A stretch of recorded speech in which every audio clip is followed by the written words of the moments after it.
years ago, the Cothlestone Landscape Partnership Scheme carried out their first archaeological dig in the hills above Cothlestone in Somerset. There we were digging a linear feature which turned out to be an enclosure that went around the whole of the top of the hill.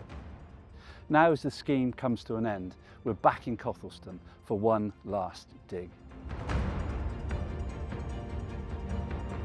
So where exactly are we?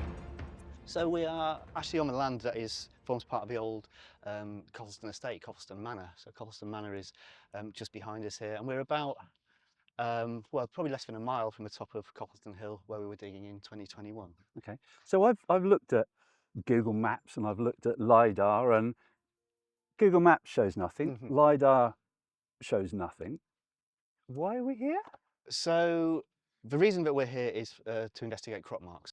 By their definition, really, you can't see anything on the ground. They're only visible from the air, and Right. there are aerial photographs that have been taken in the past which show quite clearly that there are several crop marks within this field of various shapes, various sizes, and presumably functions as well. So one of them. So what's this? So this is the geophysics. We've had geophysics done ahead of the dig, obviously, and that's actually revealed that there's more going on than just those three crop marks that we know about from the aerial photographs.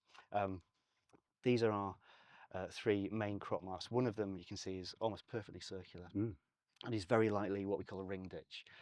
So that would mean essentially the outer ditch of a ploughed out Bronze Age barrow, quite likely. That's interesting for a number of reasons.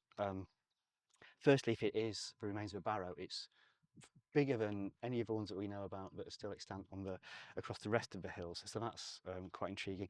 But then the geophys has also shown these other features, these kind of rectilinear features, which don't correspond to anything we know about in terms of earlier maps.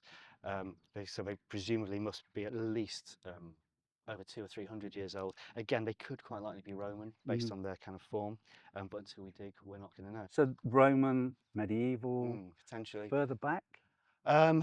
Yeah, I think so. I mean, we're talking about with the barrow, that's probably Bronze Age. We might potentially have Iron Age into the Roman period, sort of Romano-British period here. And yeah, there's sort of possibility of Saxon as well. Wow. So yeah, it's got the potential to be a really interesting dig. Should we go and have a look at the field? Let's do it. So this is the field that it's all going to be happening on then? It is, yeah. It's a big field, isn't it? Yeah.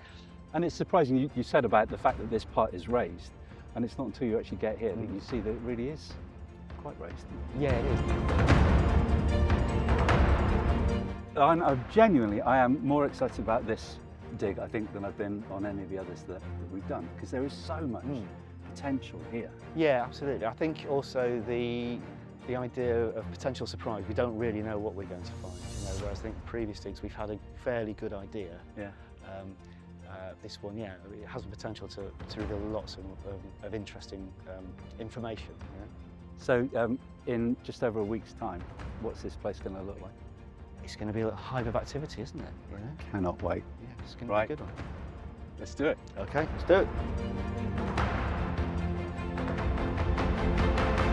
So that's it, 1 week to go, and this will be an absolute hive of activity.